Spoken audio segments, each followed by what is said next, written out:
ஐயா வைகுண்டர் நமக்காக ஐயாவுடைய வழியிலே நடந்த அந்த நல்ல மக்களுக்காக, உயர்ந்த மக்களுக்காக அங்க வேண்டுகின்றார்.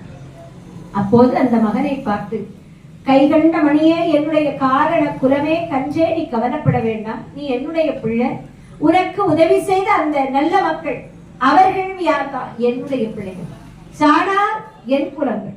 உனக்கு ஆடை தந்தவர்கள், அன்னம் தந்தவர்கள், வலிய வந்து உன் பதவணங்கி உன் மனதுக்கு ஏற்க நின்றவர்கள், பொலிய உனக்கு அமுதுடனே புடவை ஈந்தவர்கள், ஒலிய தான தர்மம் ஒன்று அளித்தவர்கள்.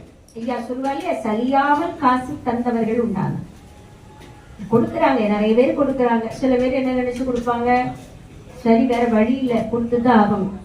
எத்தனை நாள் நடக்குது, ஏதோ நாளைக்கு நாளான்னைக்கு அந்த நடத்தக்கூடியவங்க முகத்தை பார்க்கணும், இதுக்காக வேண்டி கொடுக்கலாம் இல்லையா? இல்லாம சரி நம்மளும் அங்க போகணும், அதுக்கும் கொடுத்துதான் ஆகணும், இப்படியும் கொடுக்கலாம். இதெல்லாம் இல்லாமல் மேலான தயவோடு நம்மை காக்க வந்த தயாபரன், நமக்கு சஞ்சலத்தை போக்குவதற்கு இந்த உலகத்திலே யாரும் இல்லாத தருணத்திலே நம்முடைய கஷ்டி எல்லாம், துன்பத்தை எல்லாம், மனத்தினுடைய குமரங்களை எல்லாம் தீர்த்து வைத்த கருணை கடல், நம்முடைய தகப்பனும் தாயுமாக இருக்கக்கூடிய அந்த வைகுண்டம், அந்த அப்பனுக்கு நாம் என்ன கொடுக்கணும்? எது வேணாலும் கொடுக்கணும் என்று சொல்லி கொடுத்தார்களே, அவர்கள் தான் யாரு? தயவோடு கொடுத்தாங்க. சில இடத்துல எல்லாம் ஐயா நீங்க போயிருப்பீங்க இல்லையா? தர்மம் எகாவரா குடும்பிச்சனோட என்ன செய்வாங்க? ஓடி வந்து கொடுப்பவங்களும். 1 மணி நேரம் காக்க வைக்கக்கூடிய இடம் கூட என்ன செய்திருக்கோம், இருந்திருக்கும். இப்ப இல்லை, இப்ப நிறைய ஐயாவுடைய அருளால வாரி வழங்குவதற்கு என்ன செய்யறாங்க? தயவோடு இருக்கிறாங்க. இல்ல சில பேர் ஐயாவுடைய பெயரை சொல்லி என்ன செய்யறாங்க? மாறாட்டம் பண்றாங்க. அதனால நல்லவர்களை பார்க்கின்ற போது அவர்களுக்கு என்னதான் தெரியுது? ஏன்னா கள்ளவனும் நல்லவனும் பொல்லாதவனும் நாட்டிலேயே அறிவாய் என்று ஐயா கேட்கிறார். நம்ம ஈஸியா என்ன செய்ய முடியாது, நல்லவர்களை அடையாளம் காண்பதும் கஷ்டம், அதுபோல பொல்லாதவர்களை கண்டு விலகுவதும் என்ன ரொம்ப கடினம். இப்ப அதனால என்ன செய்வாங்க? நல்லவர்களை பார்க்கின்ற காலங்கத்திலே வந்தாச்சு என்னத்த அப்படின்னு நினைப்பாங்க. எங்க ஊர் பக்கம்ல சில தாங்கல்ல உள்ளவங்க சொல்லுவாங்க, என்னெல்லாம் கஷ்டப்படும், காரி உமிழ்ந்தவர்கள் கூட உண்டம்மா அப்படின்னு சொல்லுவாங்க. அதையும் தாண்டி அந்த பதியையும் அந்த தலத்தையும் தாங்களுடைய பணியையும் நடத்தி கொண்டிருக்கிறாங்கன்னா அது எவ்வளவு ஒரு பொறுமையை ஐயா கொடுத்திருப்பாருன்னு பாருங்க. இங்க இன்றளவும் நடைபெற்றுக் கொண்டிருக்கிறது. சிலவங்க நாயை என்ன செஞ்சுவாங்க? அவுத்து விட்டுருவாங்க. இது உண்மைங்க, நடந்த உண்மை இல்லையா? அதையெல்லாம் தாண்டி போன உடனே ஐயாவுடைய பிள்ளைகள் வந்திருக்கிறாங்க. ஏதோ உகந்தது, முடிந்தது. இப்ப இல்லன்னு என்ன செய்யலாம்? இல்லன்னு சொல்ல தவறே கிடையாது. ஐயா சொல்றா இல்லையா, தந்தவனும் நல்லவன் தான், தராதவனும் நல்லவன் தான், எல்லாரும் நல்லவர் என்று எண்ணி விடு என் மகனே.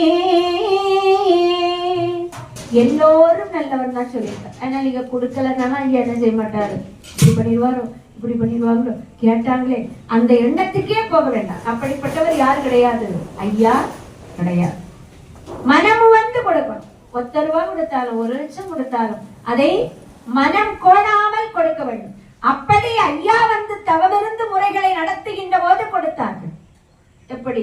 பொன்னப்ப நாரணரே பெற்றவரே தின்னுமப்பா என்று வாயில எடுத்து சாய தலையையும் சருக தொட்டி மெத்தைகளும் தந்தார்கள் என் மக்கள், அவர்கள் என்றும் விளங்கி இருக்கணும் சிவரே என்று குரோடிக்கு நடுத்தீர்ப்பு செய்யக்கூடிய அந்த வாசக பகுதியில ஐயா சொல்லுகிறார். அப்படி என்ன செய்திருக்கிறாங்க? மக்கள் கொடுத்திருக்காங்க. இன்றளவும் என்ன செய்யறாங்க? கொடுத்திருக்கிறாங்க. அதனுடைய தன்மையில தான் என்ன செய்யப்பட்டது? ஐயாவுடைய காலாத்தி பொது நிழல் தாங்கல்ல தர்ம சிறப்புகளும் என்ன செய்யப்பட்டது? நடத்தப்பட்டது இல்லையா? அவ்வளவு. அப்படி கொடுத்து நின்ற உயர்ந்த நல்ல மக்களை ஐயா எண்ணுகின்றார். அந்த மக்களுக்கு நாம் சிறப்பை கொடுப்போம் என்று நாராயணர் வாக்கு கொடுக்கின்றார். அது அல்லாமல் மகனே, உன்னை ஏசி படித்தார்களே நீச குலங்கள், அவர்களும் தீயிலே விழுந்து அழிந்து போவார்கள். இது அவருடைய தலைகள், அவருடைய விதி என்று எம்பெருமான் அந்த வாசகத்தை சொல்லி, ஆடை மகனே இது சத்தியம், அசையாத கண்மணியே, சாணாரின் குலங்கள் தப்பாமல் உன்னுடைய தர்மபதி ராட்சியத்திலே வாழுவார்கள், இது சத்தியம். வர்மமுனே பேசி வம்பளித்த நீசக்குலம் வன் நரகிலே போவார்கள், இதுவும் சத்தியம் என்று சொல்லி அந்த வைகுண்டராஜரை அதுவரைக்கும் நீ என்ன செய்யும்? பொறுமையாக இருந்து வைகுண்டத்தார். அதற்கு முன்பு நீ என்னுடைய மக்கள் என்று சொல்லுகிறாய், அவர்களை சோதிப்பதற்கு ஒரு சோதனை என்ன? பொய்ச்சொருபம் என்று அனுப்ப வேண்டும். அந்த பொய்ச்சொருபம் காட்டுகின்ற நிலையை பார்த்து அதற்குள்ளே அகப்பட்டு அழிந்து போகிறார்களா? இல்ல, அதை தாண்டி வருகிறார்கள். என்ன, இன்னைக்கு எல்லாமே அதிசயத்தை பார்த்தோம், அற்புதத்தை பார்த்தோம், ஆடம்பரமான நிலையை பார்த்து தான் நம்ம என்ன செய்கிறோம், அதற்குள்ள மயங்கி இருக்கிறோம் இல்லையா? ஆனா ஐயாவுடைய வழி அப்படின்னாலே ரொம்ப ரொம்ப எளிமையான வழி. இன்னைக்கு நம்ம பல மலர் பூக்களை என்ன செய்யணும், ஐயா கொண்டு அணிகிறோம் இல்லையா? தவறில்லை, உங்களுக்கு சிறப்பு கொடுத்திருக்கிறார், நாம என்ன செய்கிறோம், கொடுக்கிறோம். ஆனா ஐயா இது எல்லாமே என்ன செய்யல, கேட்கல. நிறைய சொல்லி வச்சிருக்கார். பிச்சி பூ அச்சுமாலை ஒரிய அவள் கேட்கவில்லை, உருக சுட்ட பணியாரோ அவள் உருண்டை கேட்கவில்லை, மேலதானம் புறவேதொனி எனக்கு வேண்டாம், எதுவுமே நான் என்ன செய்யல, கேட்கலங்க. அப்ப என்ன ஐயா கேட்டது, அன்பும் மலர் எடுத்து அனுதினமும் பூசை செய்யும். அன்பு மலர் எடுக்க பிச்சுப்பு. ரெண்டாவது, முதல்ல என்ன, அன்புங்கக்கூடிய உள்ளிலே இருந்து மலர வேண்டும் அந்த மனம். அந்த அன்பு மனம் மலர்ந்து விட்டது அப்படின்னு சொன்னா எந்த உயிரினாலே நமக்கு என்ன வராது, பொறாமை துவேஷ குணங்கள் வராது. அது மலர்வது என்பது ஒரு சாமானியப்பட்ட விஷயமும் கிடையாது. அன்புனோட நாம நினைக்கிறோம், பிள்ளை மேல வைக்கிறது அன்புதான், கணவன் மனைவி மேல வைக்கிறது அன்புதான், மனைவி கணவன் மேல வைக்கிறது அன்புதான். ஆனா இது ஒவ்வொரு நிலைகளிலும் பெயர் வேறுபடும். பாசம், நேசம் இல்லையா, இந்த மாதிரி பந்தம் இப்படி படும். ஆனா அந்த ஐயா சொல்லக்கூடிய அன்பு என்பது ஒரு ஓரறிவு உயிரை பார்க்கின்ற போது அது என்ன செய்யணும், மனதில இருந்து கரியணும், மலரும். அதுதான் உண்மையான அன்பு. சகல உயிரிடத்திலும் ஒரு நிரப்பான அந்த உயர்ந்த அன்பு மலர வேண்டும் என்பதுதான் இங்கே ஐயா நமக்கு உணர்த்துகின்றார். இப்படியாக அந்த ஐயாவுடைய வழியின் பிரகாரம் யார் நெறியிலே வாழுகிறார்கள், ஐயா தெளிவா சொல்ல, சத்தியத்தில் குடியிருந்தால் சுவாமியினுடைய துணையும். ஐயா சொல்ல இந்த ஒண்ணும் வேற எதுவும் இல்லை. சத்தியத்தில நிக்கணும். நின்னா என்ன செய்யும், நமக்கு எல்லாம் எது கிடைக்கணுமோ அது கிடைக்கும், எது கிடைக்கணுமோ அது கிடைக்கும். தாயை விட சால பறிந்து விட்டுபவன் இறைவன். தாயை விட, தாய் உறவு மேலான உறவு, ஆனா அதை விட உயர்ந்தவன் யாரு, இறைவன். ஆனா எது நமக்கு நடத்தினாலும் நமக்கு என்னதான் செய்வான், நன்மைதான் செய்வான். இந்த மன எண்ணம். அப்போ நாம நினைக்கதெல்லாம் தரல அப்படின்னு உடனே சுவாமி என்ன செய்திடக்கூடாது, மாத்திரக்கூடாது. நம்ம அழைக்கிறதுக்கு என்னன்னா போன உடனே என்ன செய்யணும், கிடைக்கும். இந்த உணவெல்லாம் மாறி போச்சு பாருங்க. அன்னைக்கு உணவு சமைச்சு சாப்பிட்டோம்னா ஒரு 2 மணி நேரம் ஆகும். இன்னைக்கு அப்படி இல்லை, 10 நிமிஷத்துல என்ன செய்யறோம், உணவை சாப்பிட்டோம். 5 நிமிஷத்துல, 5 நிமிடங்கள் 20 நிமிஷமா. எப்போ இப்போ அதெல்லாம் தாண்டியாச்சு. எங்க ஊர் பக்கம் 10 நிமிஷம் மேகி கிண்டுனா என்ன ஆகும், முடிஞ்சு போச்சு இல்லையா? அந்த ஃபாஸ்ட் ஃபுட்டா சாப்பிட்டு எல்லாமே ஃபாஸ்டாவே போயிட்டு இருக்கும். கடவுள் வரைக்கும் என்ன ஃபாஸ்டா தரணும், இல்லைன்னா கடவுளோ அடுத்த செகண்ட் என்ன செய்திருவா, மாத்திடுவான். காசுக்கு கடவுளை கூட மாத்தக்கூடிய காலமாக்கும் இந்த காலம். ஆனா ஐயா சொல்ல, என்னுடைய என்ன கஷ்டப்பட்டால் சங்கில் இறந்து என் பிள்ளைகள் அப்படின்னு வர்ற போது கடைசியில் என்ன செய்வேன், காப்பேன்னு சொல்றாரு. அதுக்கு நமக்கு பொறுமை வேணும். கிடைக்கல, நாம எண்ணியது நடக்கலன்னு ஒண்ணு என்ன செய்யக்கூடாது, மனவேதனைப்பட்டு இறைவனை தூசணிப்பது நம்முடைய அறிவீனம். நாம் செய்த வினைதான் நமக்கு செய்வினையாக திரும்ப வந்து வாய்க்கின்றது. அந்த வழிபாடு என்ன, ஐயா வகுத்த நெறி என்ன, அந்த நெறிக்குள்ளே அடங்கி போனால் உடனே எல்லாம் கிடைக்காது. இந்த உலகத்துக்கு எது தேவையோ அதான் என்ன செய்வார், அன்னம் அழக்கும் ஆதித்திருநடம். ஐயா என்ன தேவைன்னு சொல்றாரு, அதான் மாப்பிள்ளை கேட்கணும். ஐயா நாங்கள் யாரும் ரொம்ப சஞ்சலம் இல்லாம ஐயா வச்சுக்கணும். ஐயா அன்னமும் வஸ்திரம் தந்து. ஒரு மனுஷனுக்கு தேவை என்னதான், உடுக்க ஆடை, மானத்தை மறைக்கிறதுக்கு ஆடை. அடுத்தது என்ன, உணவு, உண்ணுவதற்கு உணவு. இதற்கு அடுத்து பார்க்கணும்னா இருக்கிறதுக்கு ஒரு இடம், கூரை. ஆமா, இதுதான் என்னது அடிப்படை தேவை இல்லையா? இன்னைக்கு என்ன ஆயிடுச்சு, நாம மற்றவர்களோடு ஒப்பிட்டு பார்த்து ஒரு நாள் நமக்கு என்ன வராது, நிறைவு என்பது வரல. அதனால நமக்கு கிடைக்கல. அடுத்து நம்மளுடைய என்ன நிறைவேறலன்னு நமக்கு என்ன ஆகுது, ஒரு கஷ்டம் வருது. சுவாமியை படிக்கணும் இல்லையா? விவசாயம் நடந்து போறோம், ஒரு ஆள் போறாரு, சைக்கிள் நல்லா தான் இருக்கு, சைக்கிள் ஆசைப்படுறோம், சைக்கிள் தந்துதான். சைக்கிள போனா நினைக்கலாம், ஐயோ என்ன சைக்கிளை போட்டு மிதிக்கணுமே, 2 காலையும் வச்சு ஒரு பைக் இருந்தா நல்லா இருக்குமே, ஒரு உதவச்சா போயிடும். அதுவும் வந்தாச்சு. இதை என்ன உதச்சி சில நேரம் ஸ்டார்ட் ஆக மாட்டேங்குது கிக்கு. இதை பட்டன் போட்டா நல்லா இருக்கும், பட்டன் போட்டோன்னா ஒரு பைக் எடுக்கிறோம். சரி, என்ன இது சாய முடியல, இருக்க முடியல, கையை பிடிச்சிட்டே போட்டியது இருக்கிறேன். சாஞ்சி போற மாதிரி ஒரு பஸ், ஒரு வண்டி இருந்தா, கார் இருந்தா நல்லா, காரை கிடைச்சிருது. நம்ம அதோட விட்டுறோமா? இல்லை. யாராவது ஹோட்டலுக்கு வர மாட்டாங்களா? நம்ம சும்மா இருந்து தூங்கிட்டு ஆடிட்டு போலாமே. இது மனுஷனுடைய இயல்பு.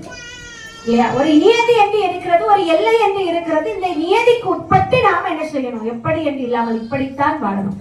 அப்படி வாழுகிறார்களா இல்ல மாறி நடக்கிறார்களா? அதுக்கு சோதிக்க ஒரு பொய்ச்சல் அனுப்பி அவங்க என்ன செய்வாங்க? நந்தன் நானன்பா, நாரணன் கோ நாமனன்பா, இதுக்கு முன்ன வந்த சுவாமி யாரெல்லாமோ அதற்கு முன்னால வந்தவன் நான் அப்படின்னு சொல்லுவாங்க. உடனே அவனுக்கு பின்னால போறாங்களா?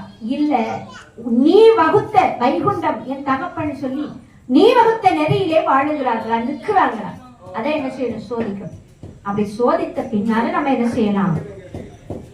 அவர்களை வரவழைத்து நாம் ஆளலாம் மகனே என்று சொல்லி ஒரு பொய்ச்சொருபமானது பூலோகத்துக்கு என்ன செய்யறாங்க? அனுப்புகிறாங்க. அதற்கு பின்னால்தான் என்ன பண்றார்? இதெல்லாம் இந்த சோதனை காலத்துல நாம என்ன செய்யணுமா?